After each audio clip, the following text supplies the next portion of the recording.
अस्सलाम वालेकुम, welcome to green C S 217। आज हम लोग डिस्कस करने जा रहे हैं difference between file processing system and database management system. File processing system के बारे में हम लोगों ने पढ़ा था कि it was a system that was used before database management system, यानी डेटाबेस मैनेजमेंट सिस्टम के आने से पहले जो सिस्टम हर जगह यूज़ हो रहा था that was file processing system. इसमें क्या था कि सारा का सारा डाटा फाइल्स की सूरत में स्टोर किया जा रहा था। लेकिन डेटाबेस मैनेजमेंट सिस्टम में क्या है कि जितना भी डाटा है वो सेंट्रलाइज्ड स्टोर है। ठीक है, यहाँ पे हम लोग डिस्कस करने जा रहे हैं इन दोनों के मेजर जो डिफरेंस हैं, या हम कह सकते हैं कि फाइल प्रोसेसिंग सिस्टम के जो ड्रॉबैक्स हैं और जो डेटाबेस मैनेजमेंट सिस्टम के एडवांटेजेस हैं। तो सबसे पहला पॉइंट यहाँ पे ये है कि storing and retrieving data can not be done efficiently. कि फाइल प्रोसेसिंग सिस्टम में डाटा स्टोर करना, उसको रिट्राइव करना एफिशिएंट नहीं था, क्योंकि फाइल्स की सूरत में हम लोग डाटा स्टोर कर रहे थे।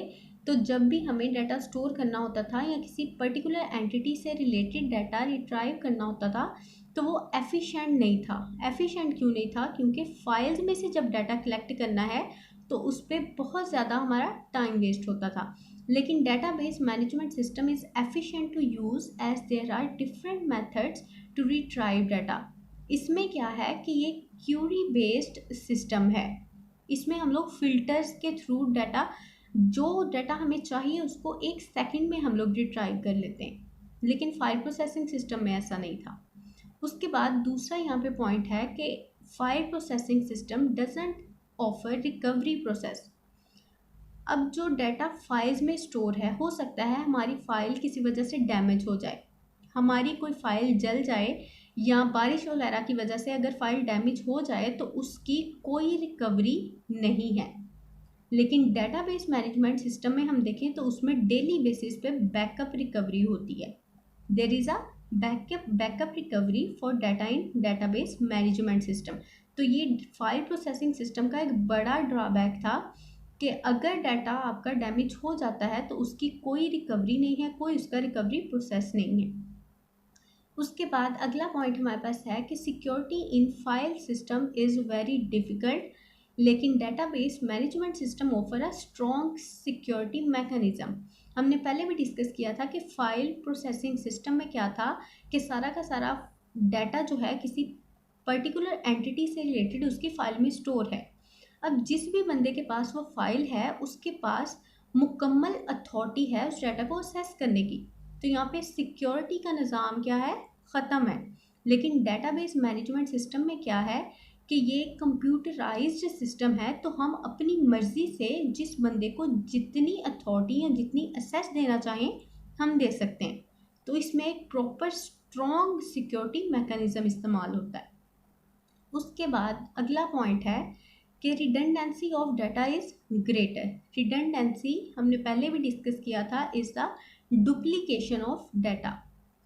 फॉर एग्जांपल एक स्टूडेंट है, उसका डाटा स्टूडेंट इंफॉर्मेशन वाली फाइल में भी है और उसका डाटा लाइब्रेरी फाइल में भी है।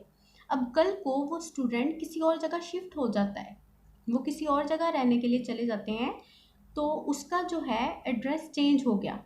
अब यहाँ पे हमारे पास पॉसिबिलिटी है कि एक फ़ाइल में स्टूडेंट इंफॉर्मेशन में हम उसका एड्रेस चेंज कर देंगे, लेकिन हो सकता है कि उसकी जो लाइब्रेरी फाइल में उसका जो डाटा पड़ा है वहाँ पे उसका एड्रेस चेंज ना हो। तो अगर उस स्टूडेंट के डाटे की हमें कहीं ज़रूरत पड़ेगी तो जब उसका डाटा निकाला जाएगा तो वहाँ पे क्या होगी? रिडंडेंसी ऑफ डाटा, यानी डुप्लीकेशन ऑफ डाटा है, जिसकी वजह से डाटा इनकरेक्ट हो जाएगा। एक जगह उसका एड्रेस पहला वाला निकलेगा, दूसरी जगह दूसरा वाला।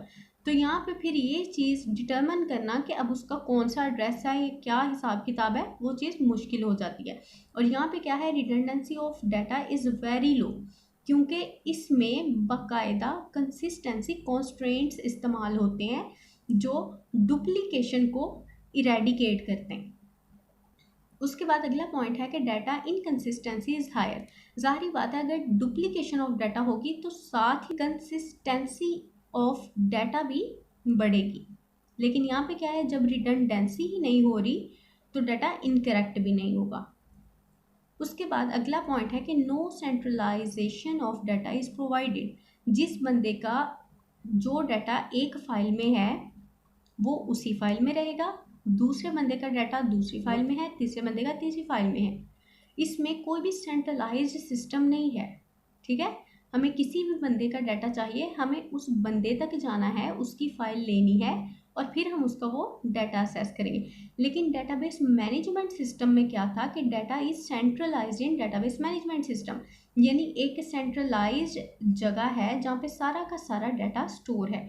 अब जिस भी बंदे को चाहिए, फॉर एग्जांपल यूज़र 1 को डाटा चाहिए वो भी यहाँ जाएगा, यूज़र 2 को डाटा चाहिए वो भी यहाँ आएगा, ठीक है।